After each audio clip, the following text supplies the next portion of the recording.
Terkadang kita merasa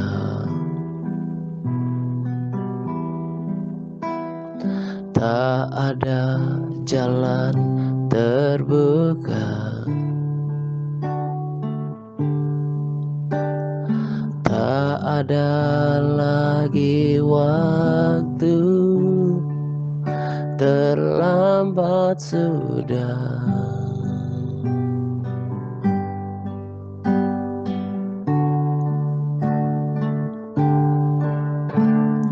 Tuhan tak pernah berdusta,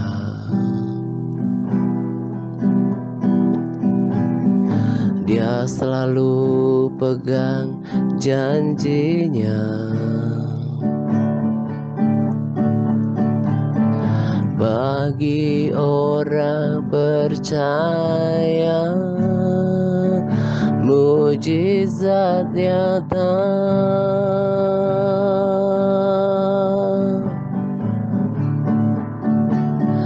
Dia mengerti, Dia peduli persoalan yang kita hadapi. Dia mengerti, Dia peduli persoalan yang sedang terjadi. Namun satu yang Dia minta, agar kita percaya sampai mujizat menjadi nyata.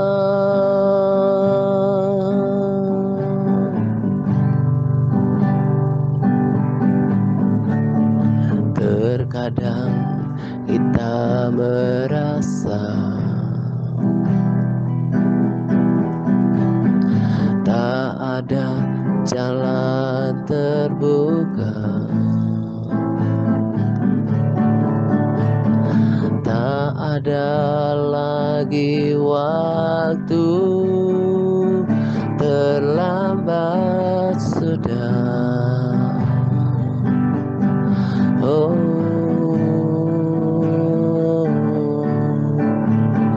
Tuhan tak mungkin berdusta. Dia selalu pegang janjinya.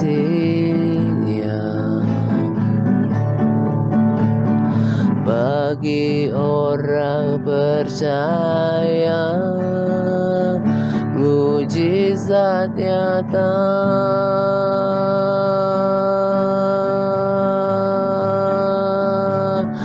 Dia mengerti, Dia peduli persoalan yang sedang terjadi. Dia mengerti, Dia peduli persoalan yang kita alami. Hanya satu yang Dia minta, agar kita percaya sampai mujizat menjadi nyata.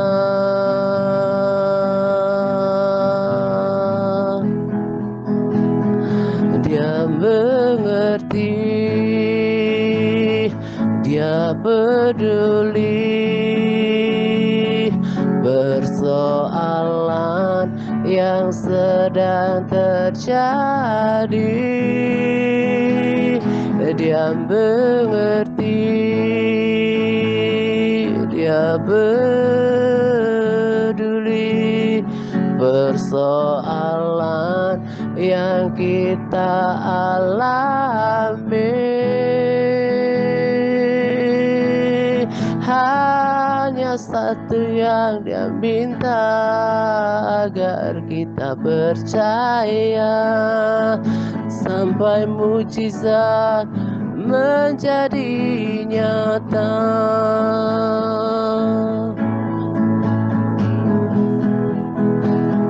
Dia mengerti, Dia peduli persoalan yang sedang terjadi. Dia mengerti, Dia peduli persoalan yang kita alami. Hanya satu yang Dia minta agar kita percaya sampai mujizat menjadi nyata. Hanya satu yang Dia minta agar kita berserah sampai mujizat menjadi nyata. Hanya satu yang Dia minta agar kita percaya sampai mujizat menjadi nyata.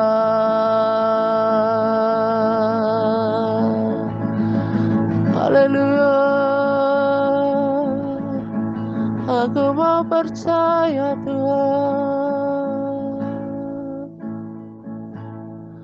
Oh,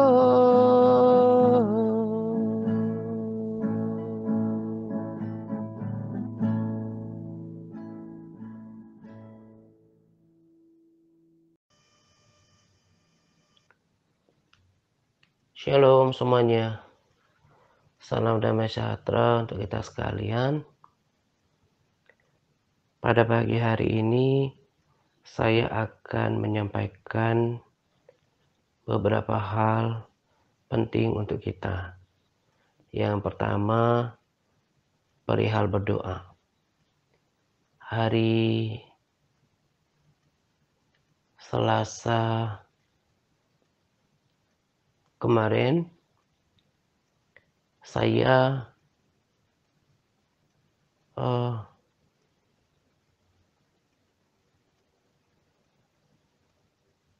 ada dorongan yang kuat untuk di hati untuk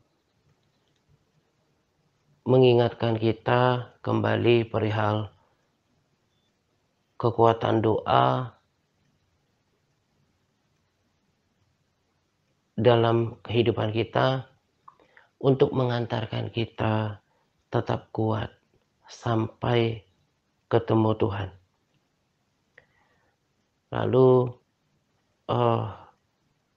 apa yang saya rasakan sepanjang hari Selasa, kemudian saya doakan, dan lebih lagi ketika hari Selasa pagi,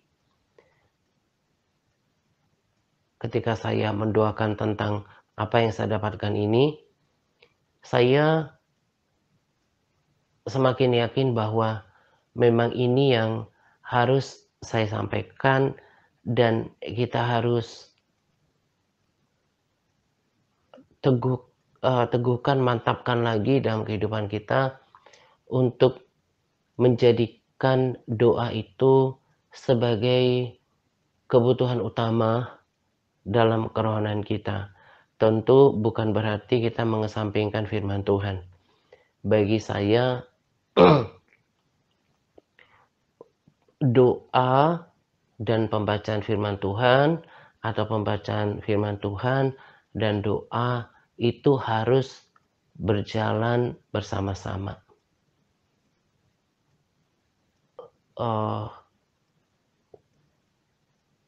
Walaupun tidak persis sama, tetapi saya mengibaratkan doa dan pembacaan firman Tuhan ini seperti menu makanan yang kita nikmati sehari-hari untuk tubuh jasmani kita, sebagai sumber nutrisi kita.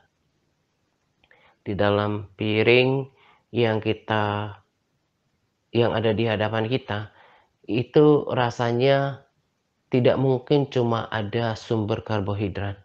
Sesusah apapun kita saat ini, nggak mungkin setiap hari kita hanya melihat nasi di piring kita.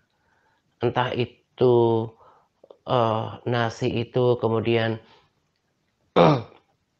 cuma didampingi oleh sayuran biasa, cuma tahu dan tempe, atau ikan, atau lauk, tapi nggak mungkin cuma cuma nasi tok gitu. Nah, eee,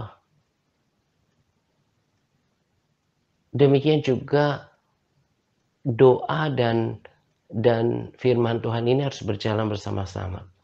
Tetapi penekanan saya pada kesempatan ini adalah tentang doa. Sekali lagi saya katakan bahwa bukan berarti berdoa saja tanpa membaca firman Tuhan. Keduanya harus berjalan bersama-sama. Nah, saya nggak tahu apakah karena dalam 2 hari yang lalu, kemarin dan kemarin lusa, saya rasa fisik saya agak drop karena saya ada gerakan fisik baru. Biasanya kan suka gitu, kalau kita sudah lama nggak jogging misalnya, kemudian kita lakukan lagi setelah interval waktu yang cukup lama, itu pas pertama, eee, 2, 3 kali pertama itu akan akan menimbulkan rasa, ya mungkin pegal-pegal di kaki kita, di badan kita gitu kan. Nah, saya ada gerakan baru yang udah lama saya nggak lakukan gitu kan. Nah, tetapi rasanya bukan cuma karena itu, tetapi memang melalui keadaan saya secara fisik yang drop pada hari kemarin atau kemarin lusa, saya bisa belajar bahwa sekalipun kondisinya tidak mendukung, kecuali memang tidak bisa disiasati ya, seperti misalnya ada di antara kita yang harus kerja shift atau, eee, sama sekali karena waktu yang mepet atau, eee, kelelahan yang luar biasa atau sedang dalam, eee, gangguan fisik atau sakit gitu ya, itu mungkin masih ada kompromi lah. Tetapi kalau ternyata hanya masalah kemalasan, kelemahan tubuh, atau kejenuhan, sehingga kemudian, eee, kehidupan doa kita menjadi mandek, nggak sebagaimana seharusnya, maka itu sangat membahayakan kerohanian kita. Jadi keadaan yang drop secara fisik dalam 2 hari yang lalu memberikan saya pengertian bahwa sekalipun keadaannya tidak enak bagi daging, terlalu lelah, terlalu malas untuk melakukannya, terlalu jenuh melakukan yang itu melulu, maka harus ada komitmen yang tinggi, harus memiliki keputusan yang kuat bahwa apapun keadaannya, sepanjang seperti yang tadi saya katakan, ini bukan karena sakit fisik gitu ya, kita harus menerobos. Kita harus tetap berkomitmen untuk berdoa. Sekalipun dalam keadaan malas, dalam keadaan lemah fisik, dalam keadaan jenuh, bahkan tidak mengenakan bagi daging, daging kita berontak gitu ya. Nah, justru pada saat itulah kita harus mengambil keputusan berdoa. Dan sekalipun juga Pak, ketika berdoa, memuji menyembah Tuhan, hadirat Tuhan terasa jauh, susah untuk dijangkau, bahkan gersang sepanjang doa menurut daging kita, tapi Tuhan mengajarkan kita untuk melakukan segala sesuatu dengan iman. Iman itu tidak dipengaruhi oleh apa yang kita rasakan, apa yang ada di otak kita. Iman itu berjalan segenap hati dengan penuh keteguhan hati, melangkah bahwa Tuhan mendengarkan doa. Nah, 2 hari dalam keadaan drop itu, saya tetap berkomitmen untuk mengejar jam doa saya, dan kemudian saya menjadi heran gitu ya, dari ketika bangun pagi, kok seperti apa yang terjadi dalam 2 hari yang lalu itu, eee, nggak berbekas gitu loh. Maksud saya, kalau kita kan misalnya dalam kalau lemah fisik atau sakit itu kan mestinya berangsur ya, berangsur membaik. Ini betul-betul, eee, kondisinya betul-betul jauh sangat baik gitu, seolah-olah saya nggak rasa yang, eee, fisik saya drop dalam 2 hari itu yang membuat saya mestinya perlahan membaik gitu kan. Makanya saya katakan bahwa dalam 2 hari itu saya bisa belajar bahwa, dan itu saya akan jadikan pelajaran ketika masa-masa sukar, masa-masa yang tidak enak, masa-masa, daging saya berontak, untuk bahwa apapun keadaannya, berdoa itu harus. Kalau mau kuat di dalam mengikut Tuhan, Tuhan tidak, kalau mau kuat dalam mengikut Tuhan, nafas orang percaya itu nggak boleh ditinggalin, yaitu berdoa. Tuhan tidak meminta kita mengikut Dia dengan kepintaran, dengan keahlian, dengan pengalaman, dengan, eee, apalagi kekuatan sendiri. Tuhan meminta kita, Alkitab mengajarkan kita mengikut Tuhan dengan penuh kepercayaan, dengan penuh iman. Ya tentu dengan ketaatan juga, dengan kekudusan, panjang nanti dengannya segala macam. Tapi dalam hal ini saya mau menekankan bahwa Tuhan mengajarkan kita untuk hidup di dalam iman, untuk mengikut Tuhan di dalam iman, berdoa di dalam iman, sekalipun tadi saya katakan suasananya tidak, eee, kita rasakan hadirat Tuhan dengan sangat kuat. Tetapi praktek hidup yang seperti ini, yang justru selain menguatkan kita, karena kalau kita berdoa, disitulah disitulah, eee, pada saat kita berdoa, pada saat seperti itulah terjadi transfer kekuatan daripada Tuhan. Nggak berdoa, nggak terjadi sesuatu yang luar biasa di dalam kehidupan kita. Nah, selain menguatkan kita sendiri, itu juga yang akan membanggakan hati Tuhan di dalam kehidupan kita. Kalau kita hidup di dalam iman. Sekalipun keadaannya sukar, hidup dalam iman. Sekalipun nggak dapatkan hadirat Tuhan, nggak rasakan hadirat Tuhan, tetap percaya bahwa Tuhan itu ada. Tuhan memperhatikan. Bukankah tidak ada yang tersembunyi bagi Tuhan? Maka kalau kita berdoa, sekalipun berat, Tuhan tetap melihat.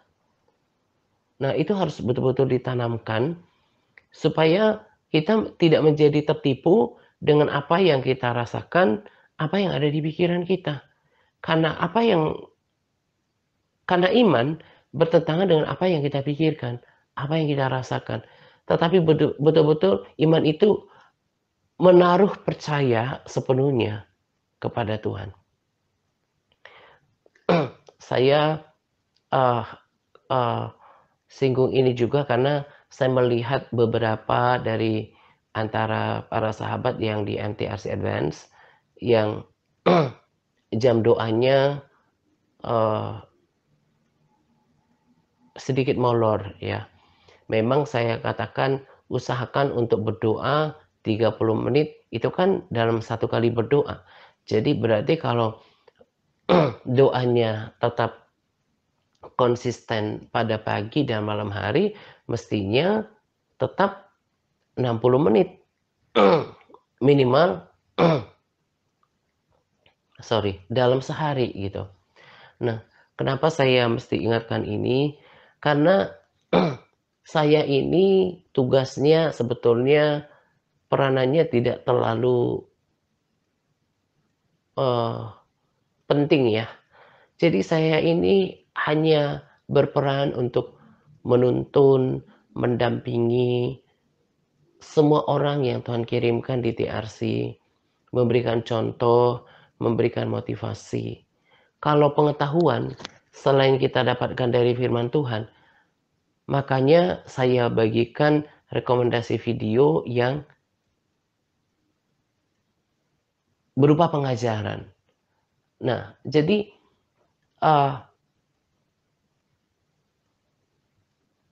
saya hanya lebih pada monitor, monitor praktek hidup yang para sahabat dan juga saudara kerjakan. Itulah kenapa Elpar itu penting bagi saya untuk apa yang memonitor praktek, eee, aktivitas PAR dari setiap orang yang saya layani.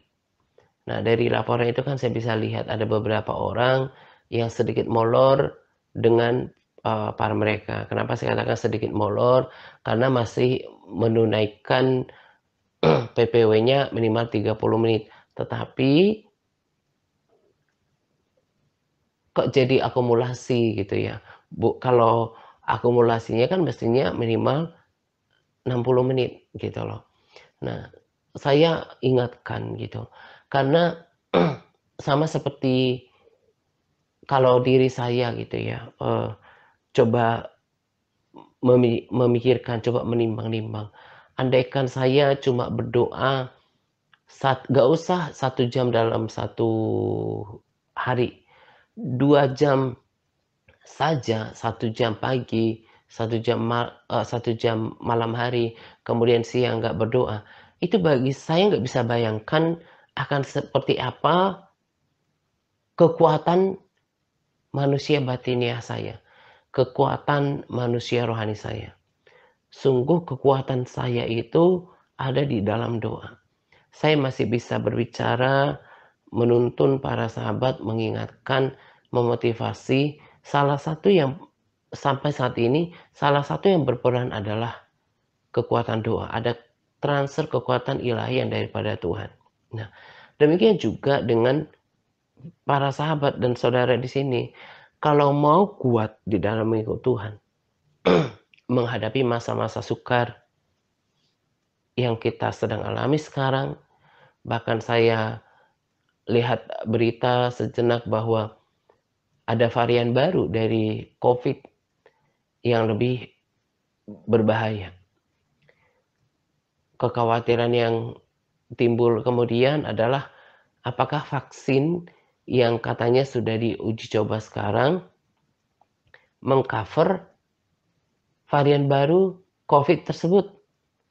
Jadi betul-betul keadaannya sekarang itu tidak baik. Dan semakin mengkhawatirkan. Tapi orang yang mencari Tuhan, saya ada tulis di sini, di Capas. Mazmur 9 ayat 11. Orang yang mengenal namamu, percaya kepadamu, sebab tidak kau tinggalkan orang yang mencari Engkau ya Tuhan. Ini kesaksian. Saya mengucap syukur dari hikmat Roh Kudus, mengatakan bahwa kemudian memberikan saya pengertian bahwa apa yang ditulis di dalam Mazmur ini lebih cenderung pada kesaksian. Mazmur ini bukan syair, bukan bukan cuma rangkaian kata, bukan cuma kata-kata indah, tetapi kesaksian. Pemazmur tulis ini karena dia menyaksikan bahwa orang yang mengenal namamu, yang percaya kepadamu, tidak Tuhan tinggalkan. Nah, wujud daripada mencari Tuhan itu adalah ibadah.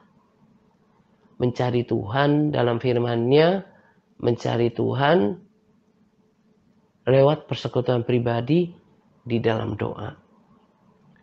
Tadi saya katakan, di luar sana ada kabar menggemparkan. Kemarin Feli juga tanyakan takut dengan vaksin gitu ya. Lalu Bu Ayu bagikan video yang sama dengan ada salah seorang saudara yang bagikan di Big Internet tentang pengangkatan. Sekalipun rasanya itu video bukan yang terbaru, saya udah pernah saksikan itu, dan di luar sana banyak video yang seperti itu. Sejak 2015 saya melayani tentang panggilan untuk rapture, sudah puluhan video yang seperti itu. Saya tidak menganggap video itu nggak penting, tetapi yang saya mau katakan, yang saya mau tekankan adalah jangan menjadi orang yang panikan. Jangan seperti orang yang tidak mengenal Tuhan. Orang yang mengenal Tuhan memiliki persekutuan pribadi dengan Tuhan, punya jam doa yang teratur, sampai memiliki persekutuan dengan Tuhan. Dia mengenal Tuhan lewat pembacaan firman. Dia tahu siapa Tuhan itu, dia setia, seperti Mazmur 112 ya ayat 5. Tuhanlah penjagaku, Tuhanlah naunganku di sebelah tangan kananku. Mengenal Tuhan lewat tulisan firman, mengenal Tuhan lewat persekutuan. Gak perlu menjadi orang yang panikan, gak perlu menjadi orang yang takut. Saya tidak munafik, takut sih ada rasa takut, tapi gak dikuasai oleh ketakutan itu. Kalau orang dikuasai oleh ketakutan, maka kekuatannya hilang, damai sejahteranya hilang, sukacitanya hilang. Sama seperti kemarin yang dibagikan oleh Bu Anti di Big Internet. Trauma itu tidak datang daripada Tuhan. Roh ketakutan itu tidak berasal daripada Tuhan. Itu kan identik ya, trauma, takut, fobia gitu ya. Itu kan datang dari si jahat yang berusaha menjerat gitu. Nah, jadi kalau takut berlebihan seperti ini perlu dipertanyakan. Kenal siapa Tuhan? Punya persekutuan nggak dengan Tuhan? Karena kalau kita tinggal di dalam firman, maka kita akan merasa aman. Inilah yang sebetulnya saya kehendaki dari setiap orang yang saya layani. Saya mengharapkan setiap orang yang saya layani itu punya pengetahuan yang baik tentang Tuhan. Akhirnya menjadi orang yang berbeda gitu. Makanya di dalam grup-grup yang saya uh, uh, yang dibawahi oleh TRC, saya nggak terlalu mengharapkan orang berbagi yang posting dari luar gitu ya. Karena saya sedang mengajarkan bahwa kalau sudah dengarkan sharing, luangkan waktu untuk merenungkan itu. Luangkan waktu untuk berdoa, luangkan waktu untuk evaluasi hidup, luangkan waktu untuk baca firman dan merenungkannya. Kemarin ketika saya bagi tentang modul mengasihi Tuhan gitu ya, saya bahkan dapatkan pengertian yang luar biasa, pewahyuan yang luar biasa ketika saya persiapkan modul. Di sana kan dikatakan bahwa kalau kita mengasihi Tuhan, maka Bapa akan mengasihi kita. Nah, itu saya dapatkan ketika saya merenungkan firman itu. Nah, jadi pengenalan Tuhan itu, tentang kepribadian Tuhan itu, datang ketika kita menyelami firman itu. Makanya sebetulnya saya ganti-gantikan istilah itu bukan cuma baca firman, tapi belajar firman. Percayai firman Tuhan. Orang yang mengenal Tuhan dengan baik tidak ditinggalkan. Orang yang mengenal namamu percaya kepadamu. Sebab tidak kau tinggalkan orang yang mencari engkau ya Tuhan. Itu kata Mazmur 9 ayat 11. Tadi kan saya sudah bacakan Mazmur 112 ayat 5. Tuhanlah penjagaku, Tuhanlah naunganku di sebelah tangan kananku. Jadi kalau kita punya kehidupan doa yang kuat, kita sempurnakan pengenalan Tuhan dan pembacaan firman itu dengan persekutuan, kita nggak perlu gentar.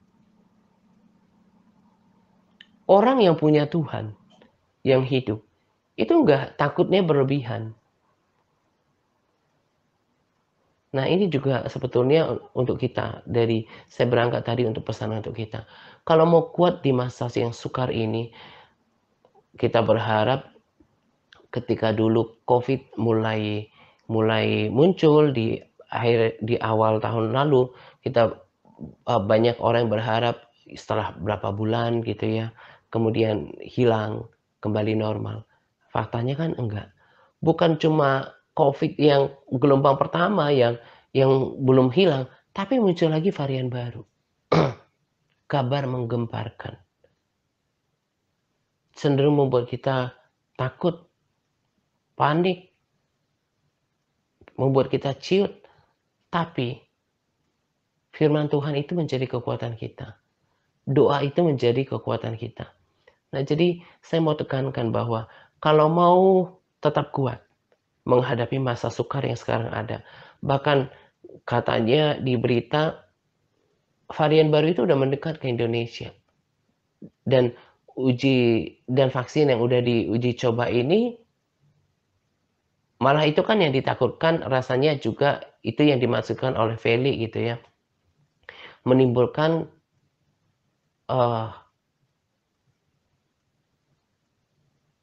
masalah baru di dalam diri orang yang telah divaksin gitu ya. Nah, saya selaku orang yang bertumbuh di dalam firman Tuhan dan persekutuan dengan Tuhan, percaya bahwa Tuhan akan membedakan orang yang beribadah kepada Dia dan orang yang tidak beribadah. Waktu yang lalu Ibu Nancy tanyain saya, "Pak, gimana dengan vaksin? Apakah itu ada kaitannya dengan tanda binatang?" gitu ya.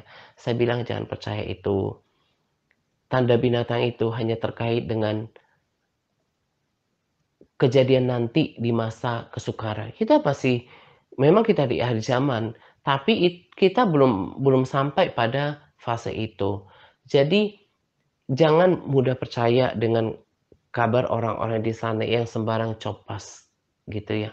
Bahkan orang yang suka berbagi tentang nubuatan lah, penglihatan, mimpi tentang COVID gitu ya. Saya sudah bilang berkali-kali, nubuatan, penglihatan, mimpi itu alkitabiah. Tapi kita mesti tahu siapa yang bicara. Tadi sebelum saya prepare sharing ini, saya teringat oleh firman Tuhan yang berkata bahwa di Hagai ya, di Hagai atau di Amos ya, yang firman Tuhan berkata bahwa Tuhan tidak akan pernah melakukan sesuatu tanpa memberitahukan kepada nabi-nabinya. Jadi sebetulnya rahasia Tuhan itu akan disampaikan lewat para nabi. Saya tidak sedang katakan bahwa Tuhan nggak bisa pakai siapa aja. Tapi maksud saya, di masa-masa akhir ini juga muncul orang-orang yang palsu ada, yang punya motivasi yang lain membuat konten YouTube untuk cari sensasi ada.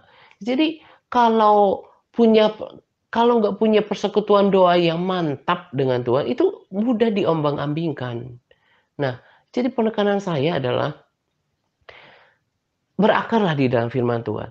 Saya punya hati sangat gini, kekhawatiran, ketakutan saya cukup diteduhkan oleh 2 firman Tuhan. Ini begitu indah. Mazmur 9 ayat 11 nanti baca.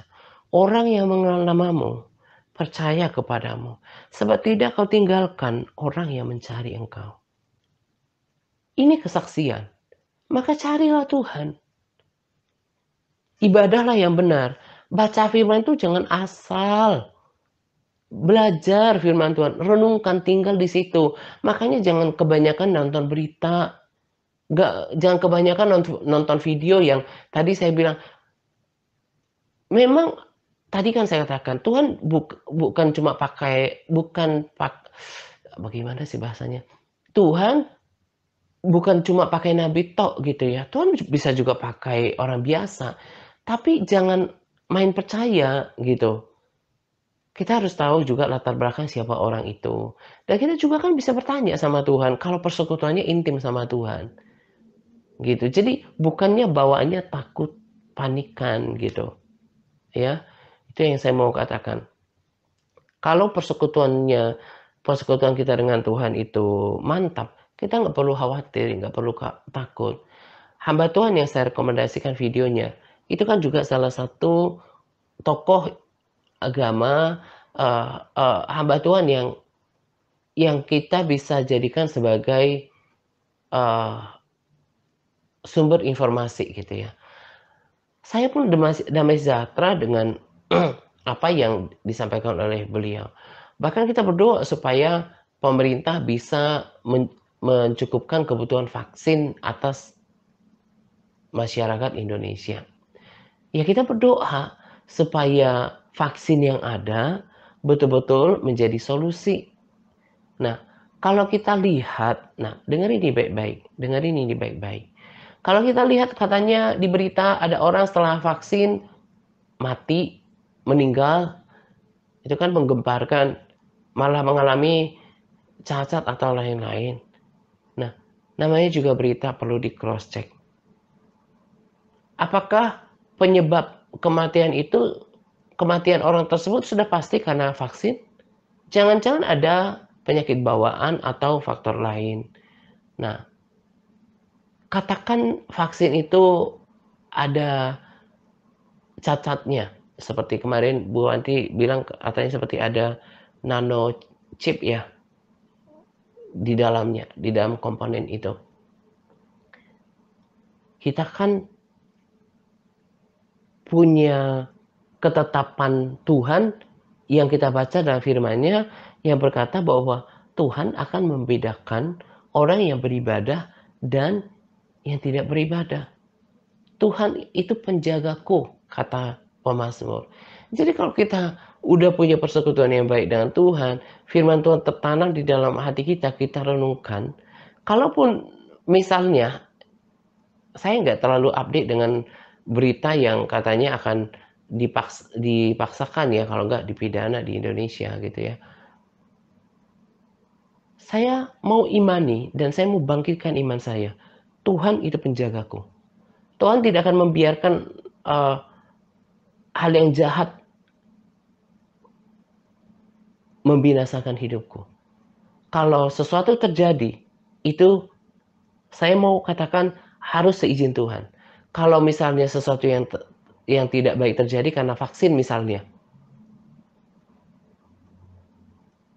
Tuhan tidak akan pernah izinkan sesuatu pun dalam kehidupan saya tanpa Tuhan izinkan. Jadi sama seperti pesan video yang membuat saya tetap sejalan dengan beliau. Dalam video itu dikatakan, karena itu takutlah akan Tuhan. Hidup benar, takut akan Tuhan, taat sama Tuhan. Maka Tuhan akan membedakan orang yang beribadah di dalam situasi yang sukar, di dalam polemik katanya tentang vaksin gitu ya. Kan kita milik Tuhan, kita biji mata Tuhan. Terus kenapa kok takutnya itu sama seperti nggak punya Tuhan? Maka pertanyaan saya, kalau berdoa jangan cuma kejar durasi. Saya berkali-kali katakan, sampai mendapatkan persekutuan dengan Tuhan. Karena orang kalau udah sampai pada persekutuan dengan Tuhan, itu akan berbeda. Lebih tenang, lebih optimis, dia pasti kuat menghadapi semuanya. Gitu ya. Nah, jadi apa yang saya sampaikan pada sharing ini sudah mencakup semuanya. Mengingatkan kita untuk tetap membangun persekutuan dengan Tuhan lewat doa. Saya tadi udah bilang, saya nggak bisa bayangkan, nggak usah 1 jam dalam 1 hari gitu ya. Cuma 2 jam aja, 1 jam pagi, malam, nggak doa siang. Saya nggak tahu apakah saya masih sanggup melayani. Yang saya mau katakan adalah kekuatan saya itu sepenuhnya dalam doa. Demikian juga dengan kekuatan kita. Kalau mau bertahan, bukan cuma melewati masa sukar, bahkan seperti pesan video tentang pengangkatan gitu ya. Atau seperti yang dikatakan pada video, tanda apa yang ada di dalam diri kita? Tanda antikris atau tanda Kristus? Itu hanya orang-orang yang hidup dalam firman Tuhan, hidup dalam kebenaran. Orang benar itu kan di pihak Tuhan ya. Jadi nggak usah takut lah. Makanya selalu saya bilang, kalau udah dengar kan misalnya kayak video itu, di luar sana juga banyak. Sekarang follow up-nya. Kemarin ketika ibadah Minggu Perdana tahun 2021 juga hampir sama pesannya dengan apa yang saya bagikan di akhir tahun. Soal resolusi sih gampang, haru itu gampang. Semua orang alami, bahkan orang yang nggak punya Tuhan pun seperti itu. Tapi masalahnya, apakah sudah pikirkan harga untuk tetap memiliki konsistensi sampai pada akhirnya? Pesannya sama.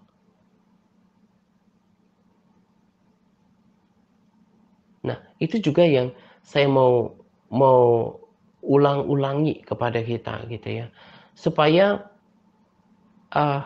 jangan emosional. Kemarin juga disinggung tuh tentang perilaku emosional. Bisa tetap tenang, bisa tetap teguh, bisa tetap kuat melakukan semuanya. Jadi pesan saya pada RSSP kali ini adalah jaga persekutuan dengan Tuhan.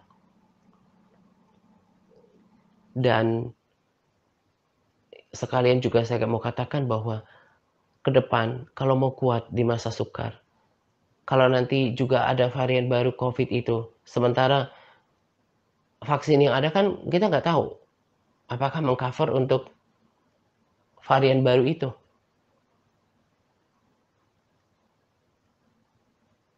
Demikian juga kalau mau siap untuk pengangkatan, fokusnya jangan apa yang dilihat oleh mata. Jangan apa yang didengarkan oleh telinga. Saya nggak katakan tutup telinga untuk semuanya, enggak. Tapi kalau itu kemudian sampai mempengaruhi damai sejahtera kita, salah. Kalau orang dalam ketakutan, itu maka kekuatannya akan hilang. Bisa putus asa, bisa mati ketakutan. Nah, itulah kenapa kita perlu bersekutu sama Tuhan. Nah, itu yang mau saya pesankan. Kalau mau kuat di masa sukar, sekalipun gak enak keadaannya, sekalipun gak mendukung suasana hati dan pikiran kita, daging kita berontak. Kalau mau kuat,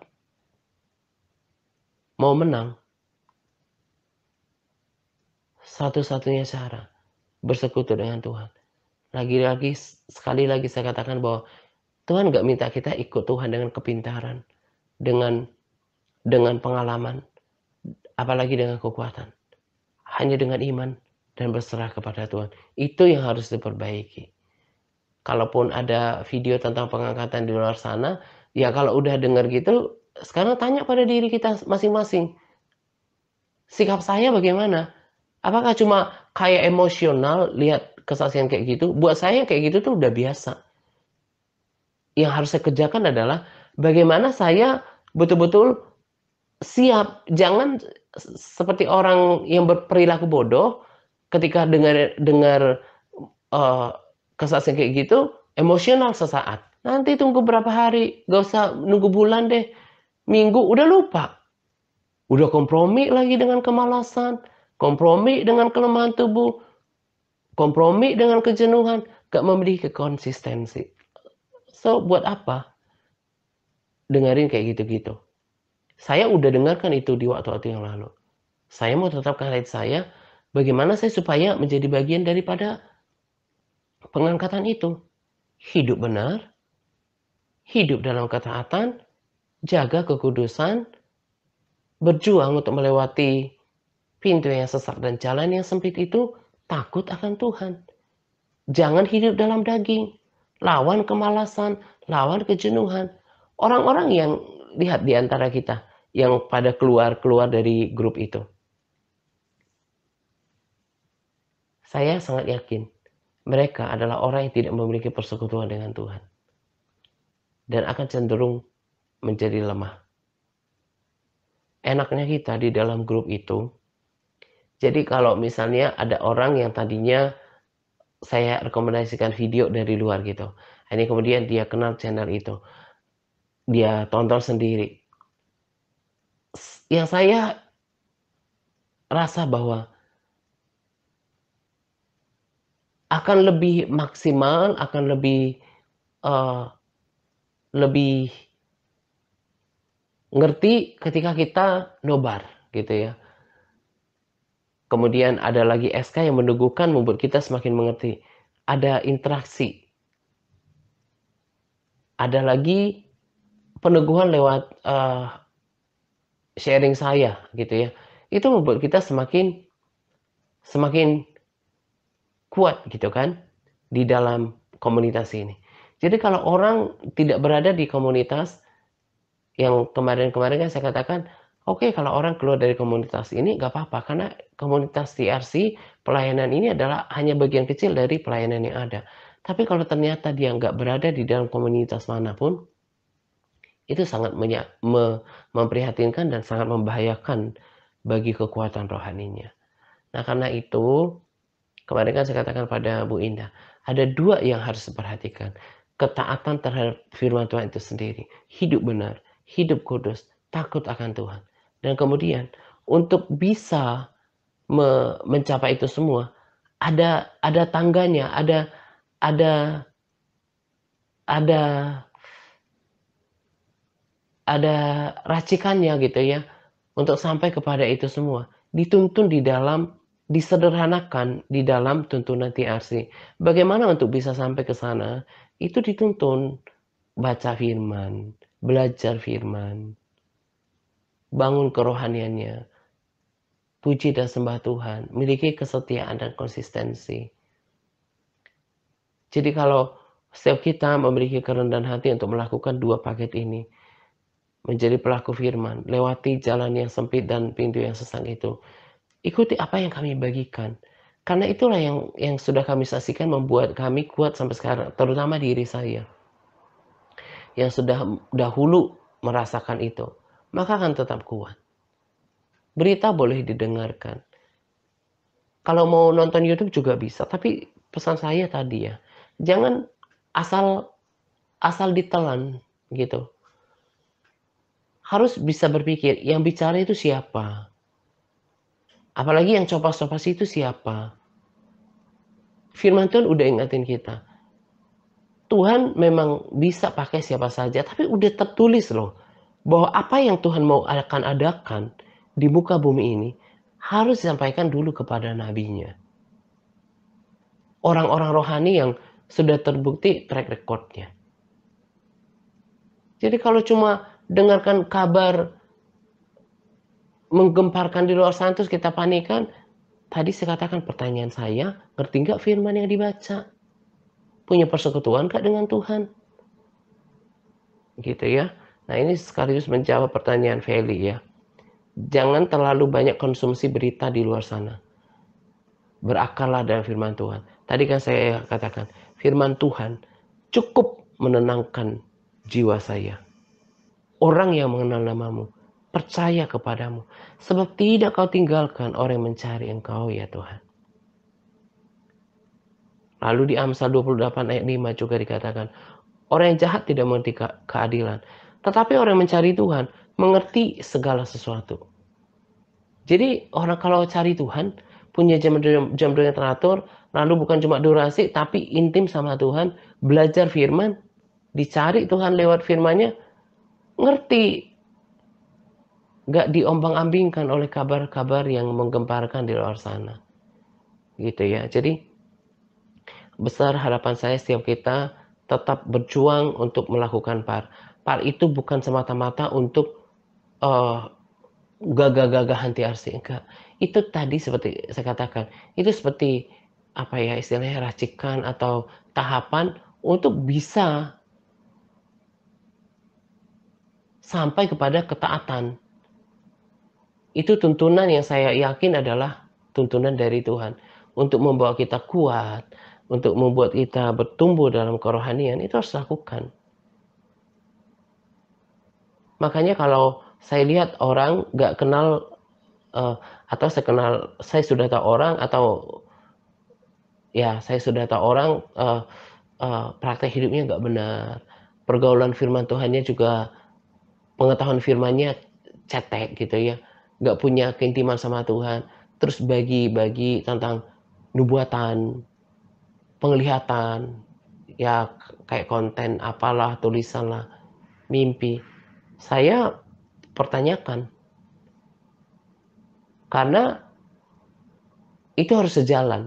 Makanya firman Tuhan katakan, apapun yang Tuhan mau adakan di muka bumi ini, dia harus bicara sama nabinya. Nabinya ini berarti nabi yang betul-betul nabi.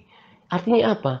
Segala perkara rohani, kayak nubuatan, penglihatan, mimpi, itu harus dipercayakan kepada orang yang punya kapasitas untuk itu, yang sudah bisa dilihat dipertanggungjawabkan kredibilitasnya, track recordnya. Jadi kalau kehidupannya masih berantakan, nggak tertanam dalam firman, karakternya belum mencerminkan karakter Kristus, masa orang kayak gini dipercaya? Gitu loh. Jadi jangan asal mudah percaya kabar di sana, terlebih berita-berita dunia. Percaya firman Tuhan. Kalau kita tinggal di dalam Tuhan, beribadah, mencari Tuhan, Tuhan nggak mungkin izinkan sesuatu mencelakai diri kita. Gitu ya. Itulah gunanya PAR yang betul-betul dikerjakan. Membawa kekuatan baru, membawa ketenangan, nggak menimbulkan kepanikan. Gitu loh. Ya. Nah, ini yang saya bisa bagikan pada kesempatan ini. Kiranya memberkati kita semuanya, membuat kita yakin dan kembali pada firman, belajar, bagi waktu lebih banyak untuk Tuhan melalui belajar firman, mengingat firman-Nya, dan juga bersekutu dengan Tuhan itu sendiri ya. Selamat menjelang doa pagi untuk kita sekalian. Semangat berpuasa kepada para sahabat yang terus bersemangat dalam berpuasa. Semangat PAR. Tuhan Yesus memberkati kita senantiasa. Amin. Dia mengerti, dia peduli persoalan yang sedang terjadi. Dia mengerti, dia peduli persoalan yang kita alami. Hanya satu yang dia minta, agar kita percaya sampai mujizat menjadi nyata. Hanya satu yang dia minta, agar kita berserah sampai mujizat menjadi nyata. Hanya satu yang Dia minta, agar kita percaya sampai mujizat menjadi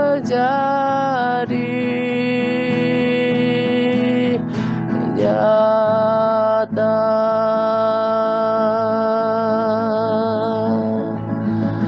Haleluya, aku mau percaya